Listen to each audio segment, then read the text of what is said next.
Jueves 12 de marzo, 3 días antes de que comenzara el primer estado de alarma, se detectaba el primer caso de coronavirus en la provincia de Palencia.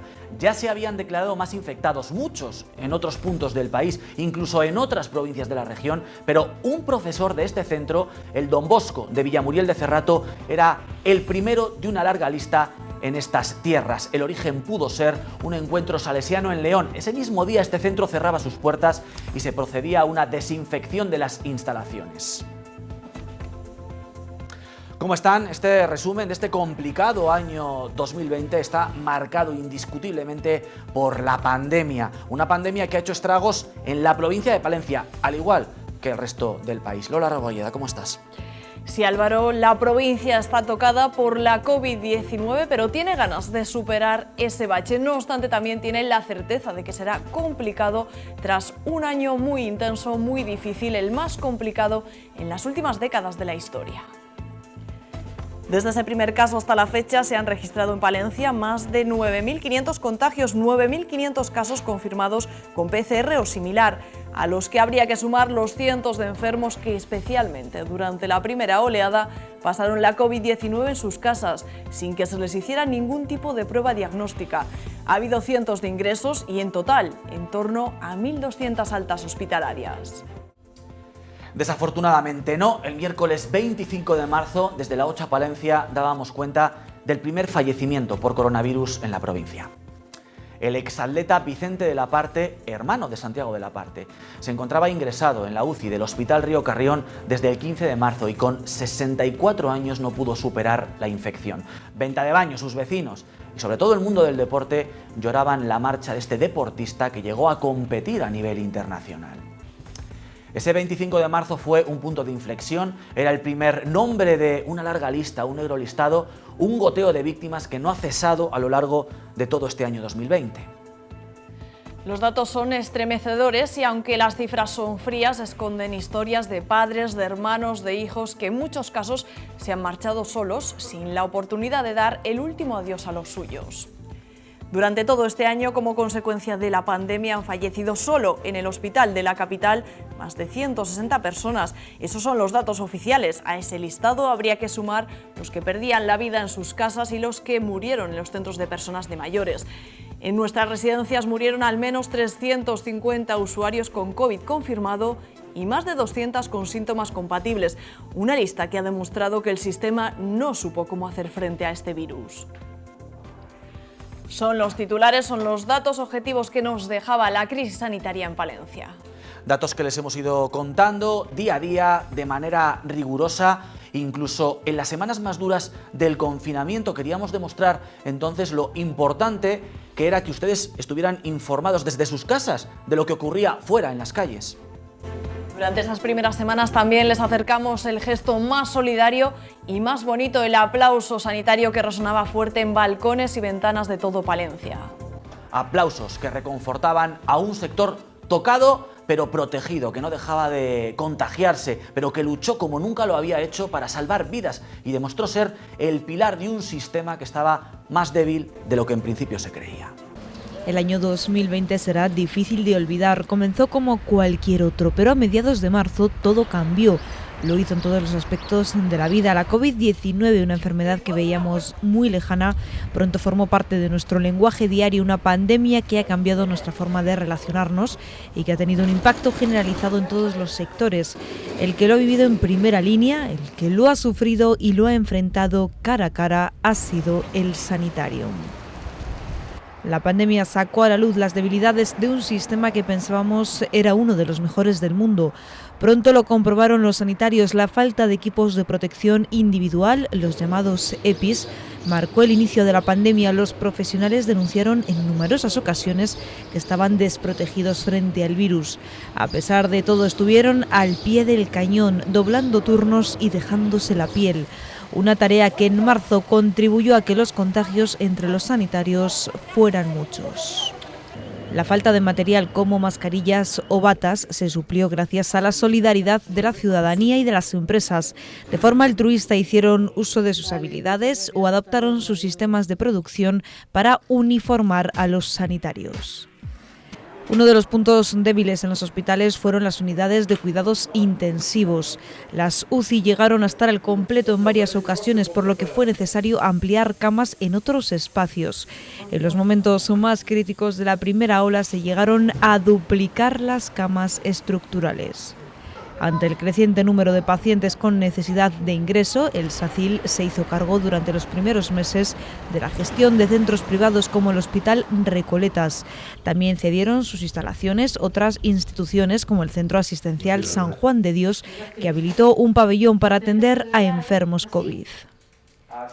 También la iniciativa privada cedió sus infraestructuras a los sanitarios. El Hotel Rey Sancho de la capital palentina, de manera altruista, albergó a los profesionales del hospital que no podían regresar a sus domicilios, bien por tener que guardar cuarentena o por problemas de desplazamiento. La situación crítica frente a la pandemia también puso de manifiesto uno de los problemas que los sindicatos sanitarios y médicos venían denunciando desde hacía tiempo: la falta de personal en los centros sanitarios y hospitalarios.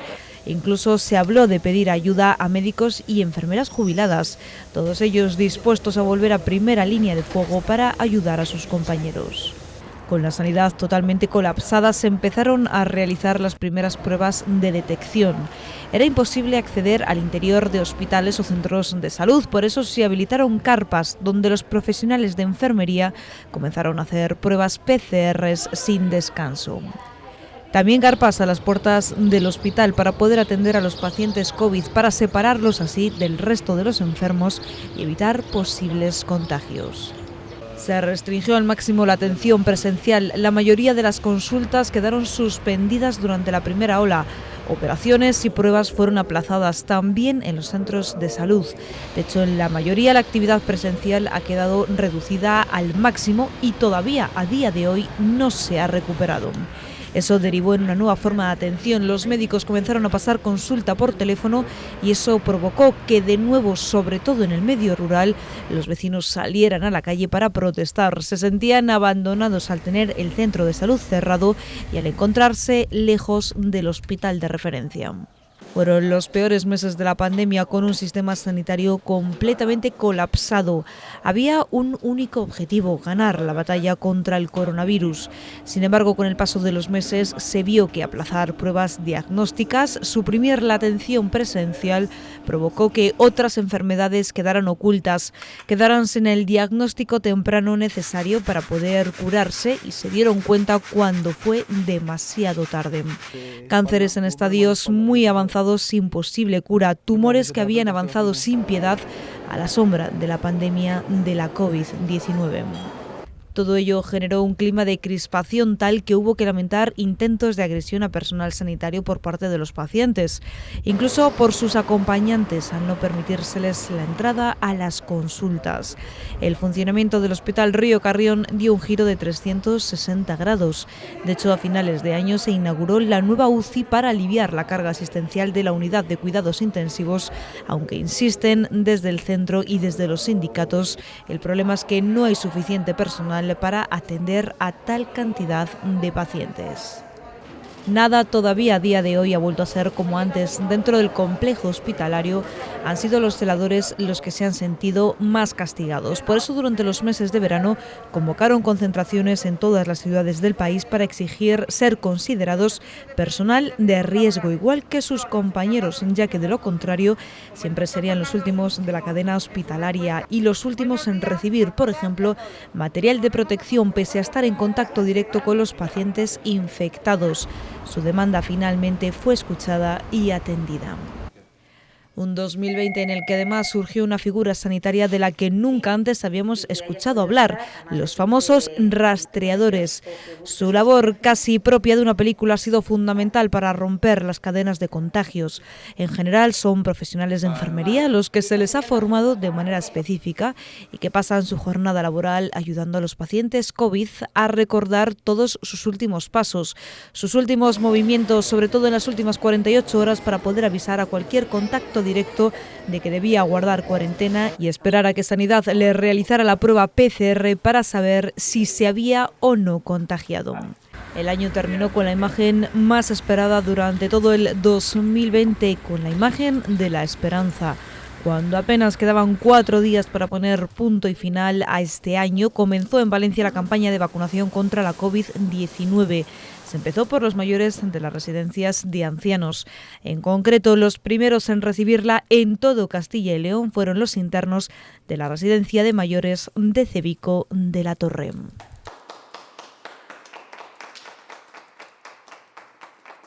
Desde marzo hasta ahora, nuestros derechos y nuestras libertades se han visto condicionadas por una pandemia que ha cambiado absolutamente todos los aspectos de nuestro día a día, de nuestra vida. Hay que recordar que la velocidad en el número de contagios nos obligó a encerrarnos, algo nunca visto, algo nunca vivido. Además, luego tuvimos que vivir una desescalada por fases que fue marcando lo que podíamos hacer en nuestro día a día. De un tiempo a esta parte nos hemos familiarizado con términos como cuarentena, confinamiento, toque de queda o cierre perimetral. Incluso los centros educativos tuvieron que cerrar sus puertas. El silencio de las calles vacías de nuestros pueblos, de nuestras ciudades, son una de las imágenes de un año que ya ha pasado a la historia. 2020 cambió nuestra visión de quedarnos en casa. No es lo mismo hacerlo por placer que hacerlo por obligación. Y cuando aquel ya lejano 13 de marzo de 2020 a las 0 horas comenzaba el confinamiento decretado por el Gobierno central, nadie se imaginaba un encierro más lejano a 15 días. Para poder confinar a la población en casa, el Ejecutivo de Pedro Sánchez tuvo que decretar el estado de alarma en el territorio nacional. Contemplaba excepciones como la de ir a por comida o a por medicinas, así como casos de emergencia. Únicamente podían ir a trabajar los empleados de los denominados servicios esenciales. Las casas se convirtieron en refugios, donde mayores y pequeños descubrían que la tecnología les acercaba al trabajo y a las escuelas. Maestros y profesores se tuvieron que adaptar rápidamente a las clases y exámenes online. Los vecindarios eran los únicos lugares de ocio y reunión, de la vida social entre ladrillos y cristales, de hablar de ventana a ventana.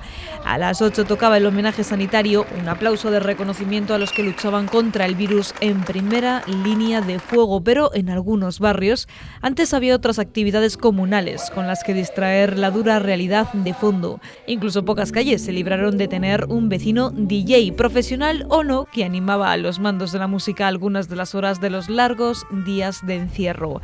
Ruido de las casas que contrastaba con el marcado silencio en el exterior.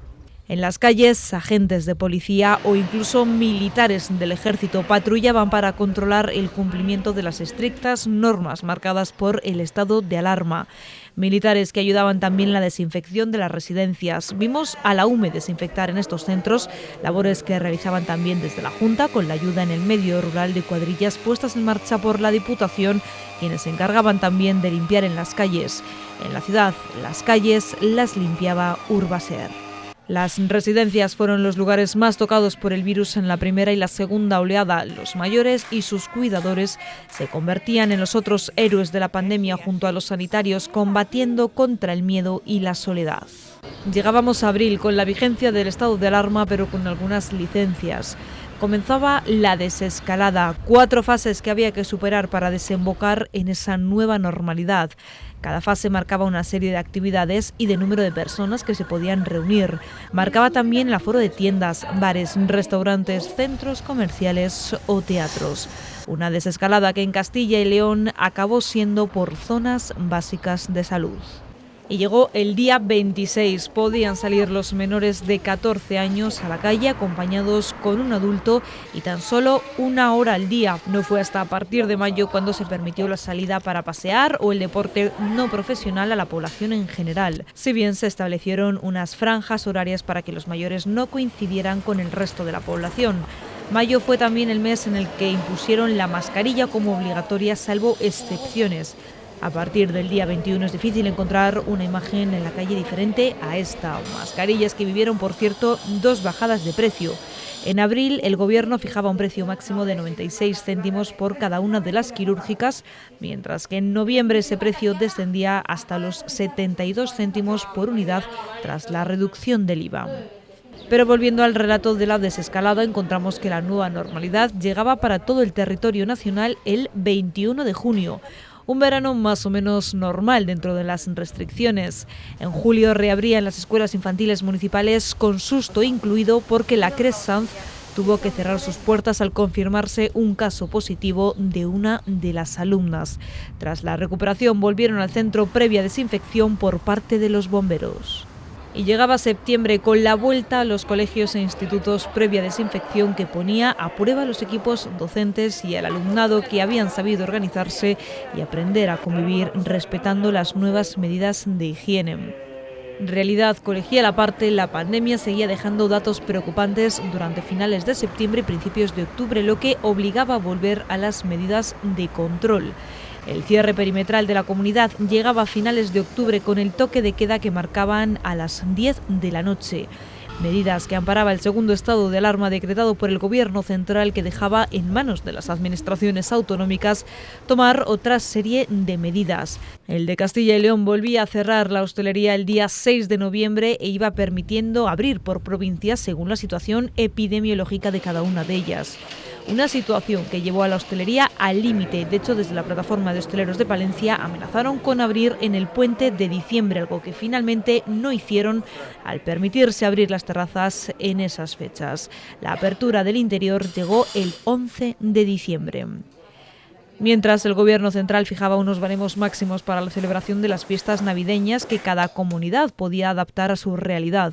Castilla y León optaba por permitir la entrada de familiares del 23 al 26 de diciembre y del 30 al 2 de enero, eliminando así la posibilidad de abrir el cierre perimetral a allegados y evitando abrir la frontera en la época de Reyes. Una Navidad con 10 comensales a la mesa de 2 grupos de convivencia diferentes y en los que se ha pedido una PCR para entrar a visitar a los familiares de residencia. Fin de año marcado por una pandemia con la que no nos hemos acostumbrado a vivir, pero sí nos hemos amoldado a sus exigencias.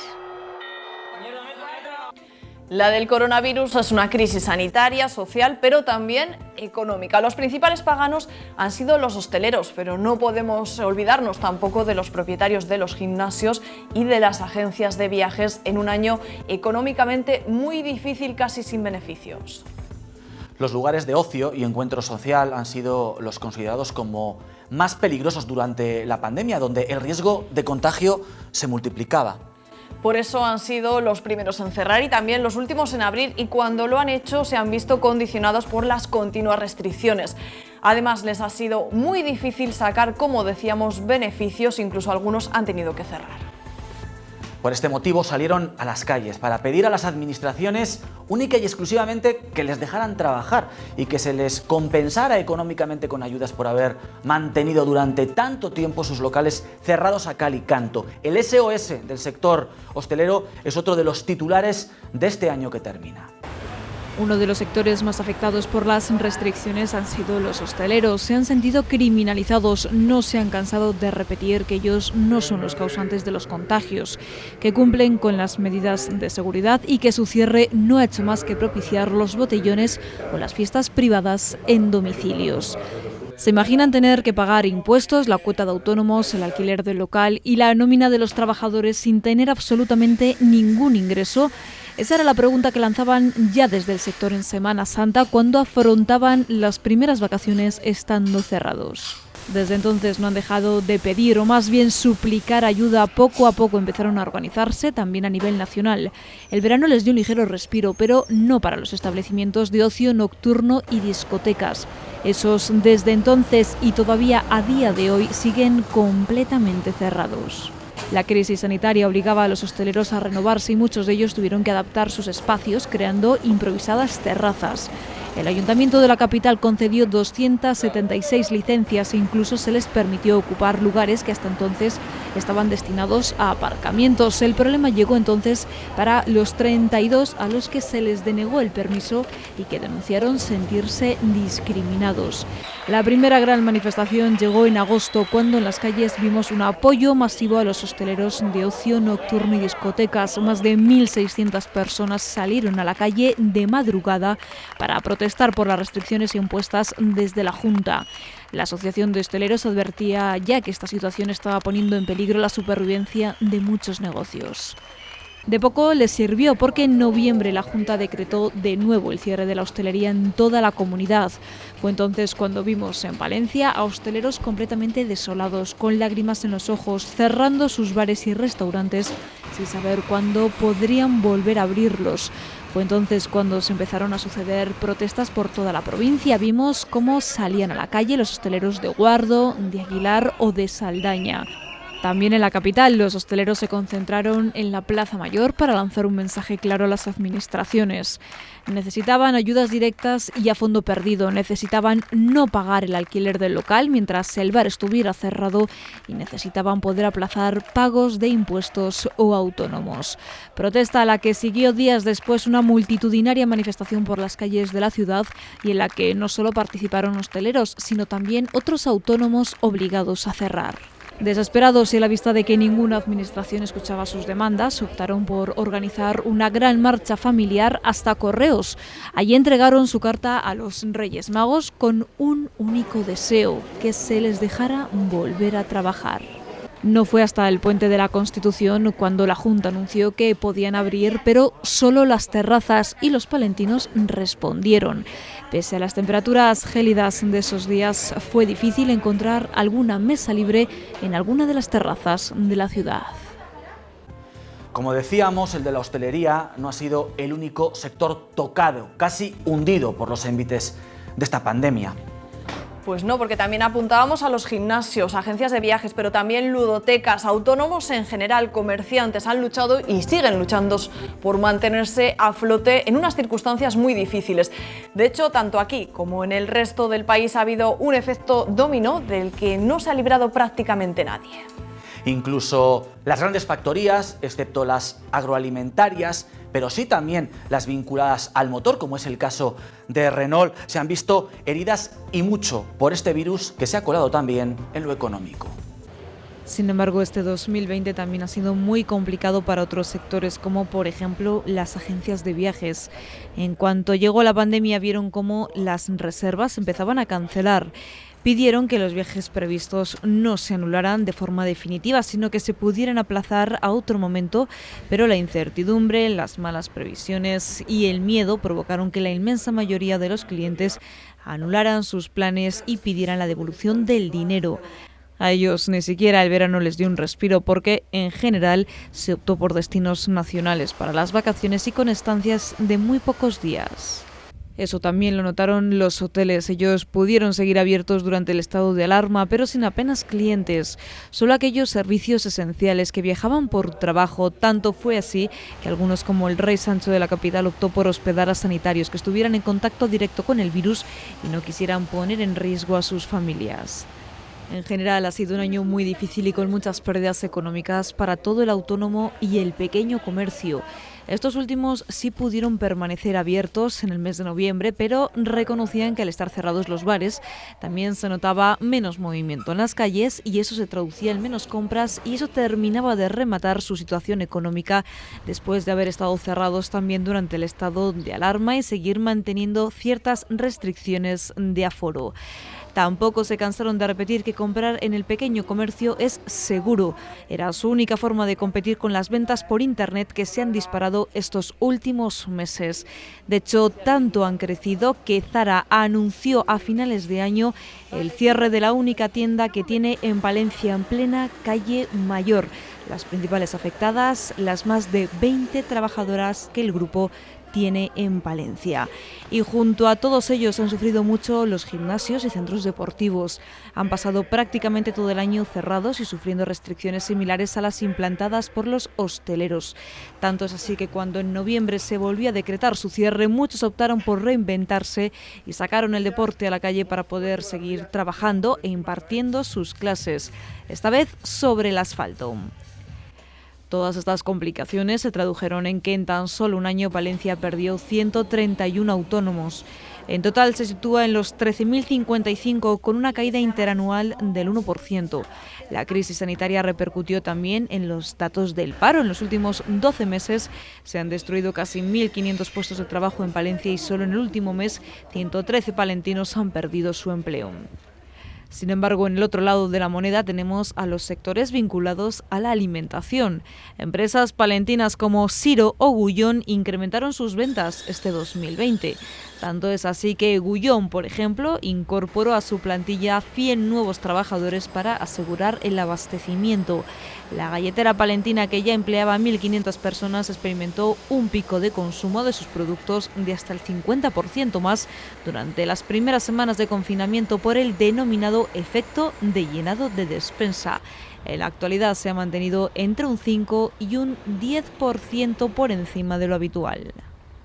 Y como no podía ser de otra manera, la actividad de las administraciones también ha estado marcada por el devenir de la COVID, como si de un guionista de una tragedia se tratase. Todos los esfuerzos se desviaban para hacer frente a los daños que la pandemia dejaba en el camino, y en lo local y en lo provincial pocos fueron los proyectos que el Ayuntamiento de la ciudad o la Diputación han podido culminar. Pese a todo, Álvaro, sí que apreciamos algunos cambios, algunos matices diferentes. Por ejemplo, a la hora de elaborar el presupuesto general de cara a 2021, hay un documento expansivo por parte de la institución provincial frente a un presupuesto poco arriesgado por parte del Ayuntamiento de la capital.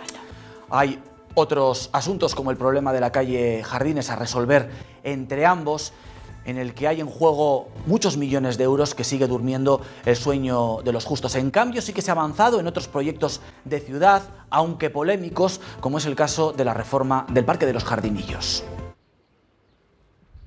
La rutina de las administraciones menores también se ha visto condicionado por el coronavirus. Actividades paradas, pospuestas, partidas presupuestarias condicionadas por la crisis sanitaria.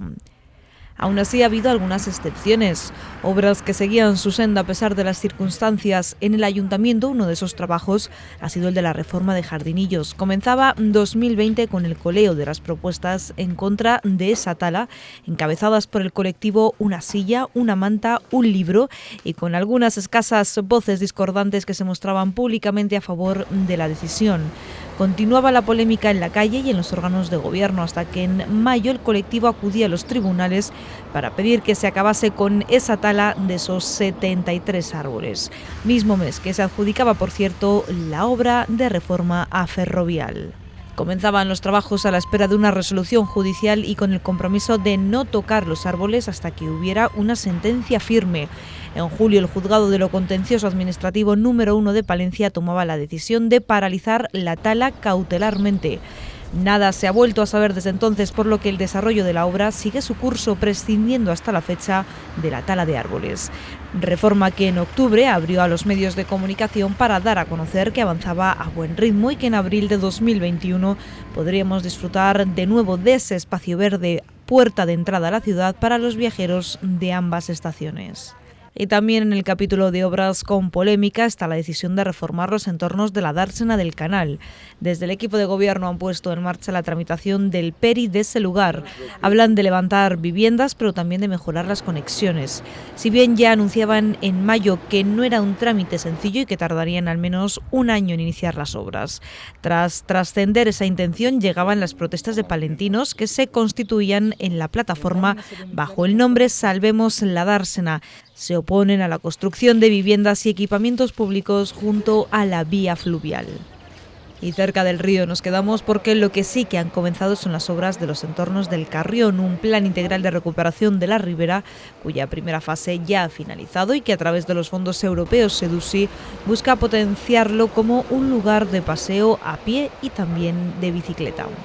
Y finalizamos este repaso por las obras de la ciudad con dos trabajos que afectan a instalaciones municipales, pero dependen de la administración central.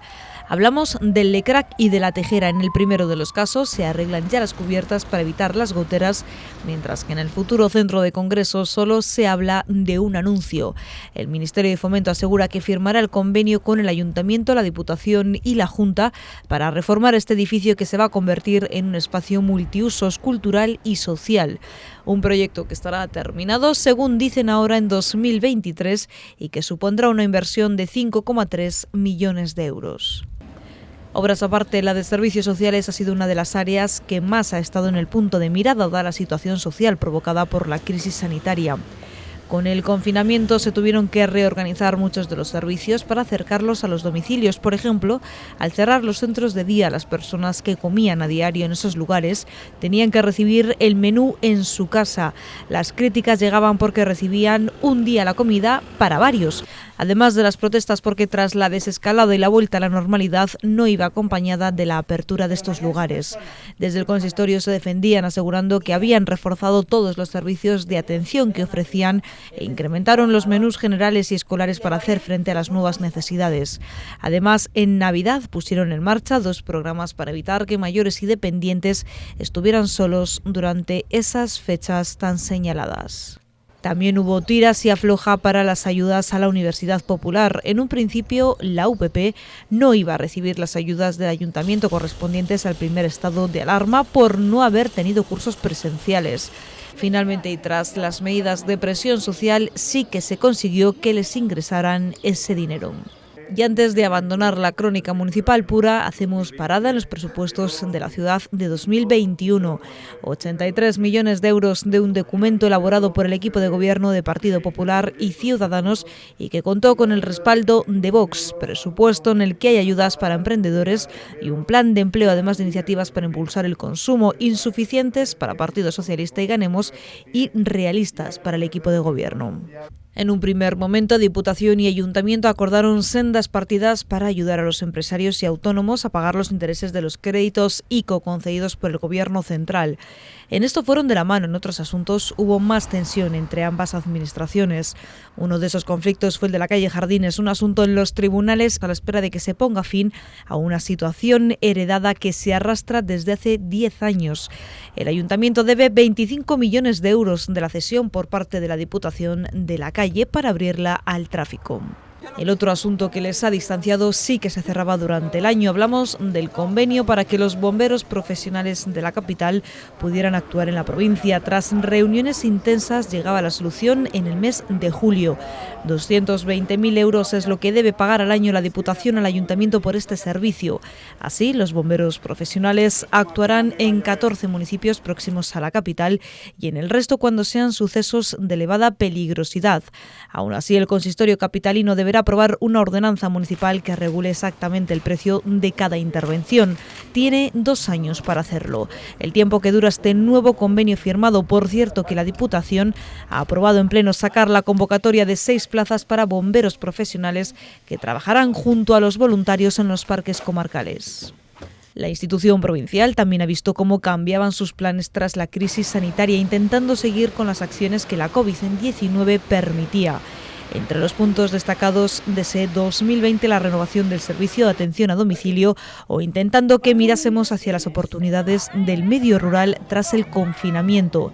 Ha intentado impulsar la cultura y el turismo dentro de lo posible con acciones como la gratuidad de los atractivos turísticos para los palentinos durante el verano. A finales de año creaba una línea de ayudas directas para los hosteleros del medio rural.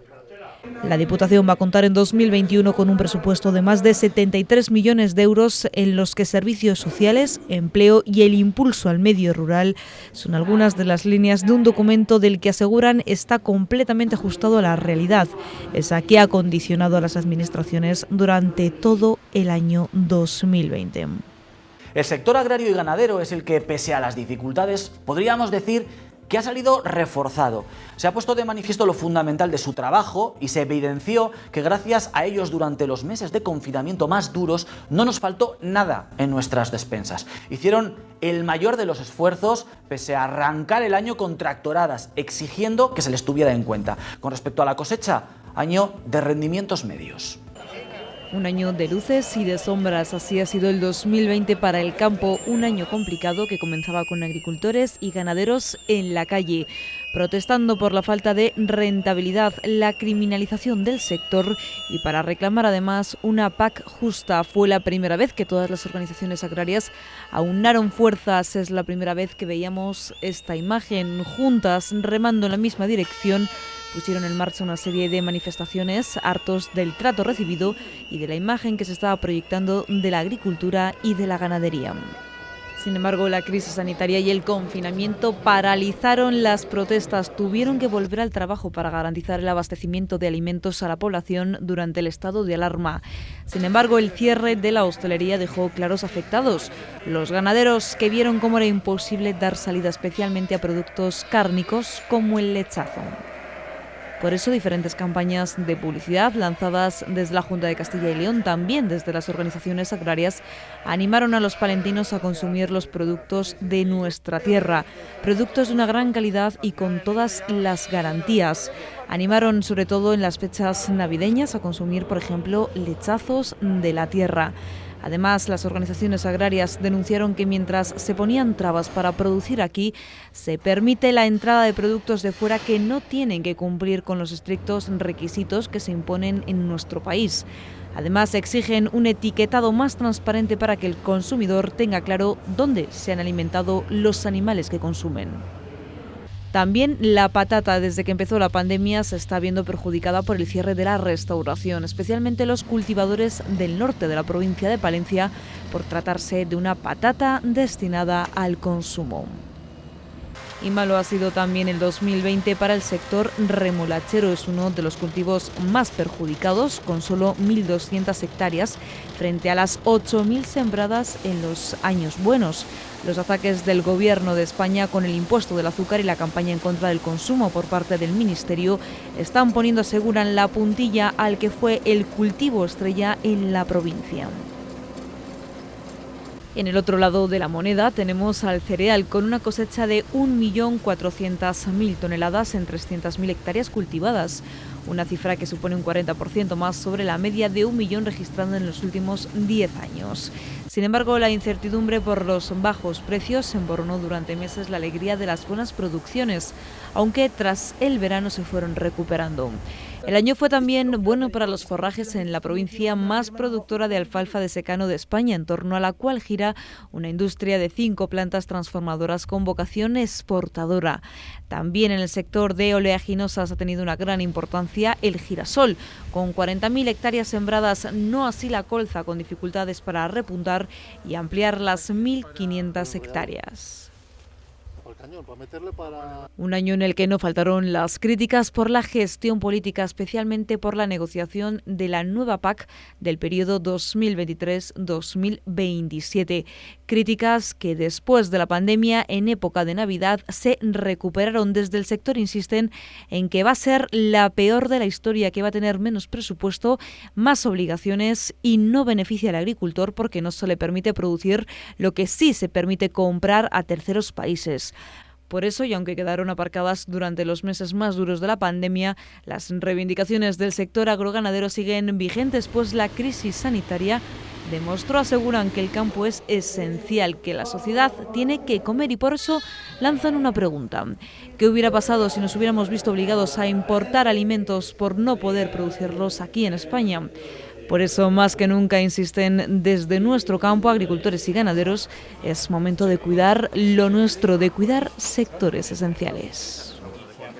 Lo atípico de este 2020, con una menor movilidad, con confinamiento, con un mayor control por parte de las fuerzas y cuerpos de seguridad del Estado, tiene, entre comillas, una parte positiva. Y es que la crónica de sucesos, la crónica más negra, no nos deja muchas noticias.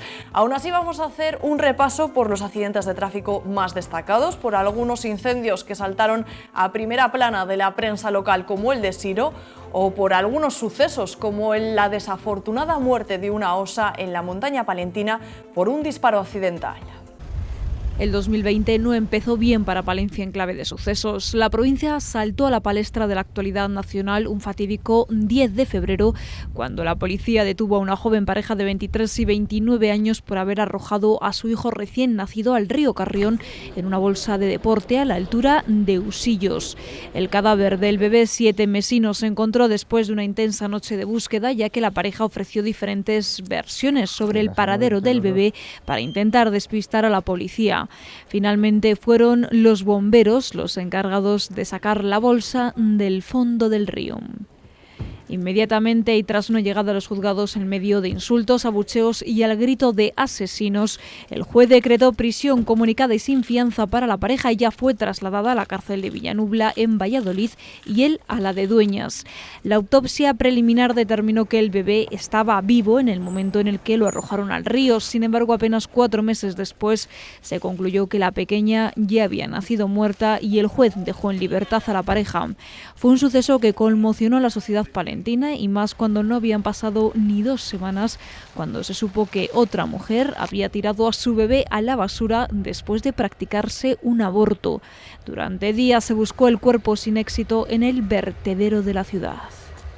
Así comenzaba el año. Una vez decretada la pandemia, en el mes de marzo cayeron notablemente los sucesos en toda la provincia. Ha sido un año sin apenas robos, sin apenas accidentes de tráfico, al haberse restringido al máximo la movilidad. Sin embargo, eso no ha impedido que viéramos imágenes como estas.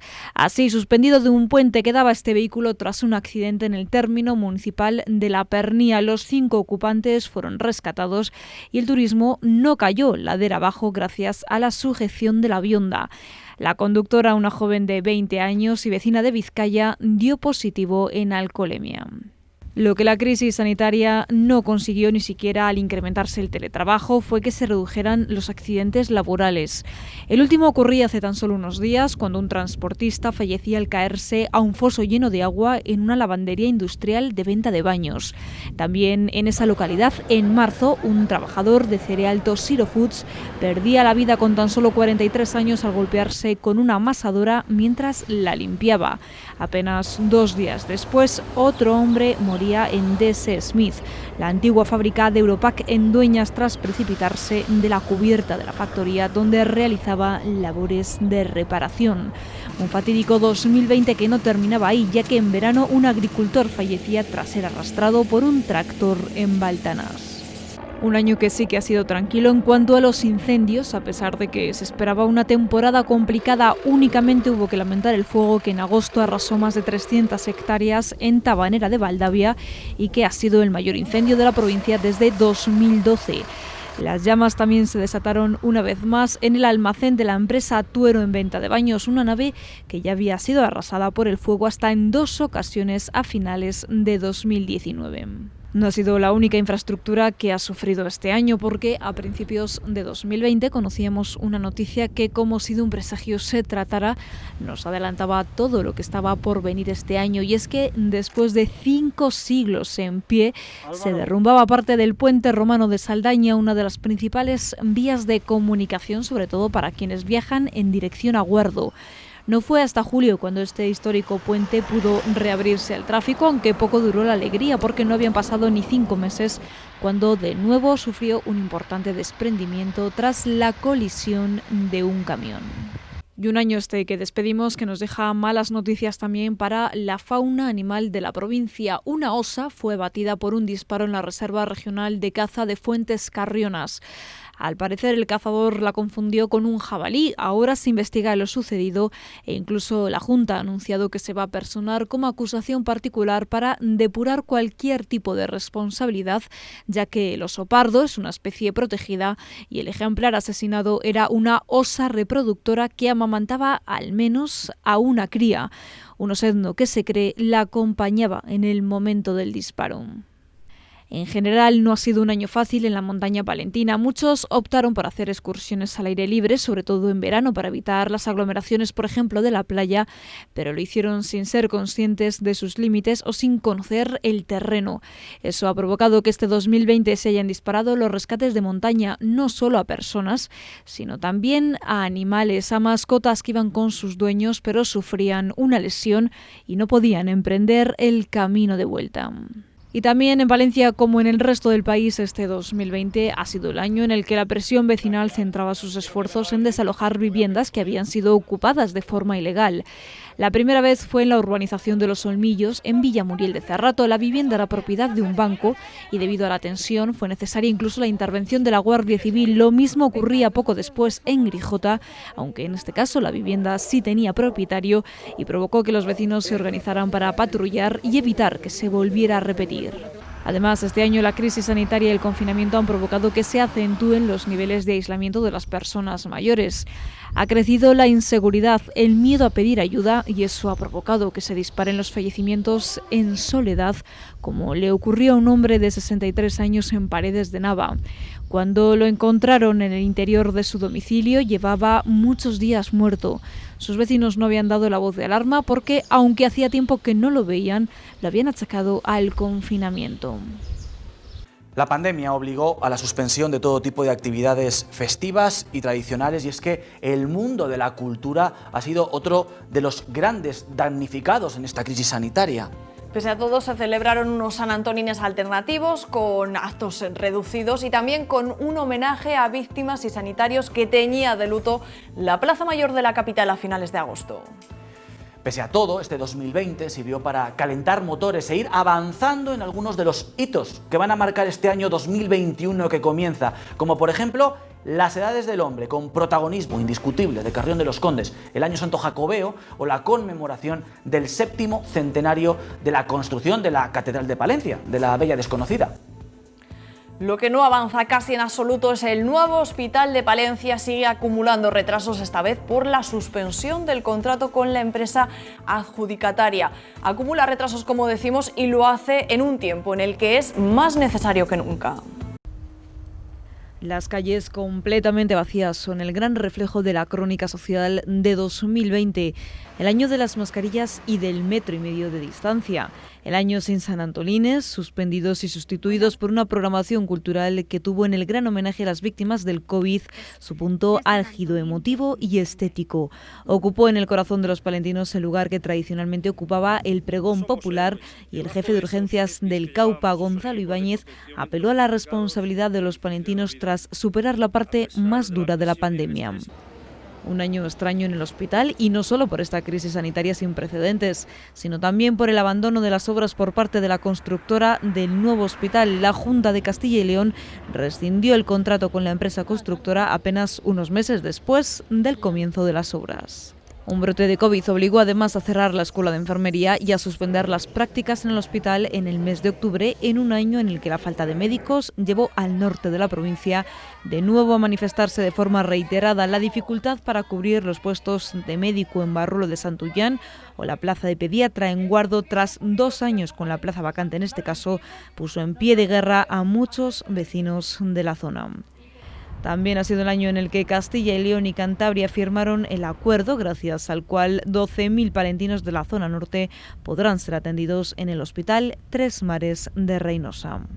En un año marcado por la COVID-19 han sido varios los rostros conocidos que nos han abandonado, entre los que podemos destacar al empresario Vicente Villagrá, al Papa Negro Adolfo Nicolás, superior general de la Compañía de Jesús, al presidente de la Peña Taurina Palentina Abel Gómez, el director de comunicación de la Junta durante los mandatos de Juan José Lucas, Luis Barcenilla o el exsenador Juan Carlos Guerra Zunzunegui.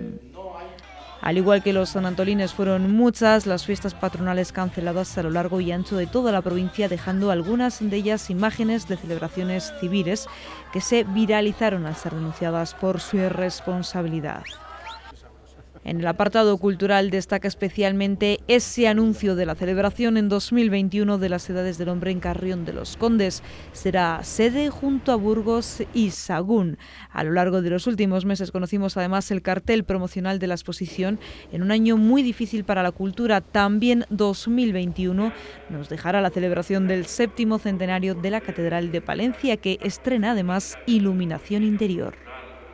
La celebración de eventos multitudinarios ha estado totalmente restringida desde el mes de marzo de 2020, pudiendo disfrutar únicamente de eventos de menor formato. Así, el Palencia Sonora se reconvirtió en un ciclo de varios conciertos a lo largo del verano en la Plaza de Toros. El Teatro Principal limitó su aforo notablemente, llegando a cancelar el Festival de Teatro Ciudad de Palencia tras varias obras representadas y retomándose en los últimos meses del año gracias a un cambio de normativa.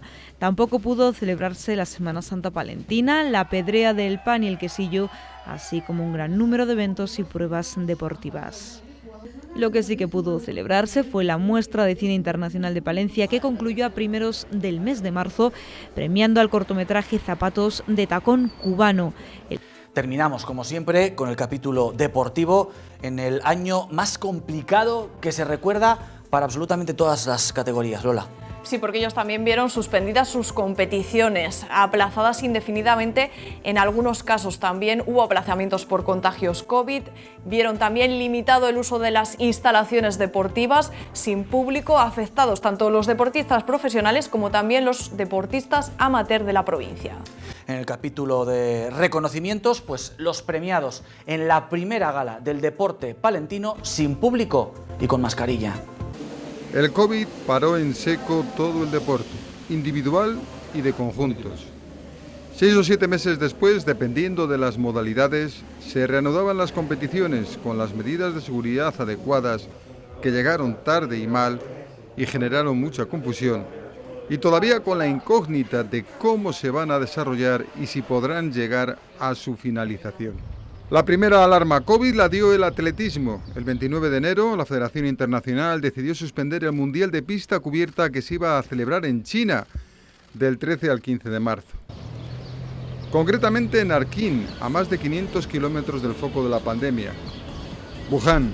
No fueron pocas las voces críticas por esta decisión, considerándola precipitada por lo que por aquel entonces se consideraba como una simple gripe. El tiempo les dio la razón. Óscar Usillos tuvo que cambiar de planes porque era uno de sus objetivos de la temporada.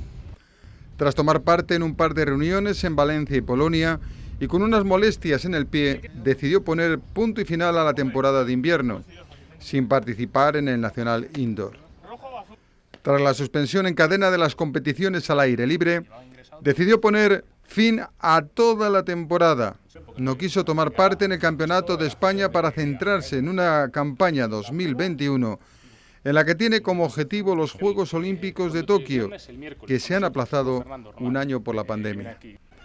No fue el único atleta palentino afectado. El número de competiciones ha sido mínimo. El Ayuntamiento de Venta de Baños anunció que suspendía su cross internacional y días después hizo lo propio el de Palencia con la San Silvestre. Precisamente el Ayuntamiento capitalino fue pionero en tomar medidas que en su momento también parecían drásticas, como el cierre de algunas instalaciones y la disputa de partidos a puerta cerrada. Así, se desarrolló el último partido antes de decretarse el estado de alarma el 15 de marzo. 5 días antes, jugaban en el Mariano Haro un amistoso Palencia Turismo y la selección absoluta femenina chilena de balonmano. Tras estos 3 largos meses de confinamiento, el gobierno abrió la mano a la reanudación de las competiciones. Las federaciones tomaron de forma individual el modo y la forma de hacerlo.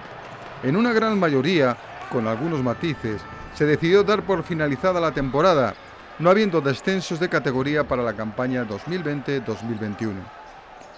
El parón le llegó al por aquel entonces Chocolate Estrapa en una etapa en la que parecía haber recuperado sensaciones. La Federación Española de Baloncesto decidió dar por concluida la liga regular y jugar un playoff express en una sede. Sin embargo, en una decisión controvertida, un mes después suspendió definitivamente la temporada, dándole las 2 plazas de ascenso al Guipúzcoa y al Valladolid. Solo ascendieron los vascos. Los pucelanos no cumplieron con las bases pese a ser mucho más lasas que en años anteriores.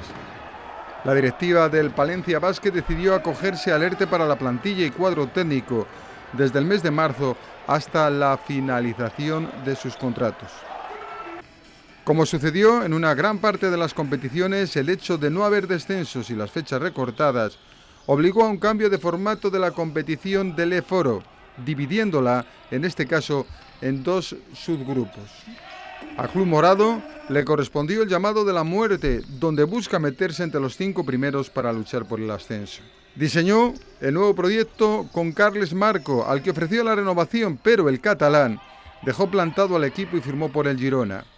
Chocolate Estrapa anunció que dejaba de patrocinar al equipo, con lo que la situación se complicaba en el verano. La solución al banquillo la encontró en el asturiano Arturo Álvarez y la del sponsor, con el Ayuntamiento y la Diputación, que aumentaban su aportación en 30.000 euros cada uno, pasando a denominarse el equipo Destino Palencia. La directiva, aunque haya podido permitir la presencia de un reducido número de espectadores, decidió que los partidos se jugasen a puerta cerrada, hasta que la situación sanitaria no mejore. De esta forma, desde el pasado 28 de febrero no se juega un partido con público en el pabellón. Filipenses fue uno de los beneficiados de la medida de no haber descensos. Ya lo estaba, descendido en la Liga EVA en ese momento. En la actual campaña todo ha cambiado radicalmente. Mantenio dejó de ser su patrocinador y ahora da nombre al club colegial otra empresa palentina, Grupo IMAPA. Su temporada está siendo brillante hasta el punto de ser la auténtica revelación. La reanudación en todas las competiciones fue compleja, dispar, tardía y confusa. El gobierno decidió separar a los profesionales y a los no profesionales. Ningún equipo palentino entraba en el primer parámetro. Tras la polémica política por la puesta en marcha del protocolo, se llegó a un acuerdo entre el Consejo Superior de Deportes, las federaciones nacionales y las diversas comunidades autónomas. Estas últimas tenían que adaptarlas a sus propias circunstancias. En Castilla y León tardaron en aplicarse unas normas que no eran idénticas a las de otros clubes de otras regiones. Aquí se debía entrenar en grupos reducidos, sin contacto, sin poder jugar partidos de pretemporada. En otros lugares lo hacían sin problema alguno. Por fin llegó ese protocolo regional para el deporte no profesional, que se está adaptando y variando en función del desarrollo de la pandemia. Son muchos los casos de partidos aplazados por positivos COVID en las plantillas, pero ¿es eso o no jugar? El balonmano fue el último en acabar la anterior temporada y el primero en arrancar. Palencia Turismo se vio beneficiado de la medida de los no descensos y esta temporada dio un giro, no sin polémica. Ramón Juan dejó de ser el técnico después de décadas en el banquillo. Su cargo fue ocupado por la chilena Valeria Flores, la capitana de aquella selección chilena que jugó aquel último partido antes del estado de alarma. Pizzería La Nona Balopal ya había hecho prácticamente los deberes antes de darse por concluida la pasada temporada, logrando la permanencia en la primera división en su debut. En la actual mantiene el proyecto. No está la situación en estos momentos para las aventuras. Demasiado es ya mantener a los patrocinadores y seguir contando con la fidelidad de los socios, pese a no poder entrar en las instalaciones. La Vuelta a España regresaba a Palencia como meta 34 años después de aquella en la avenida Cardenal Cisneros de la capital, con triunfo del irlandés Sean Kelly. Aguilar de Campo volvía a tener ese honor, la cuna del malogrado Alberto Fernández. Como se presumía, fue una jornada insulsa, aburrida por el perfil de la etapa. Unipublic no quiso darle salsa al final de esta jornada y condicionamientos suficientes había para hacerlo. Así que, llegada al sprint, victoria de Bennett, que luego fue descalificado, subiendo al podium Ackermann. Meta desangelada, con poco público, cumpliendo con la petición de la organización, que había creado una burbuja para salvaguardar la seguridad. Burbuja que era de fuera para adentro, no en realidad en el otro sentido. La Vuelta a Palencia parecía que se iba a celebrar. Varió sus fechas iniciales al mes de octubre. Sin embargo, 2 días antes de su inicio, con únicamente 2 etapas, se aplazó primero y se suspendió después. La falta de permisos de la Dirección General de Tráfico fue el argumento para tomar la primera medida. La falta de apoyos para la segunda.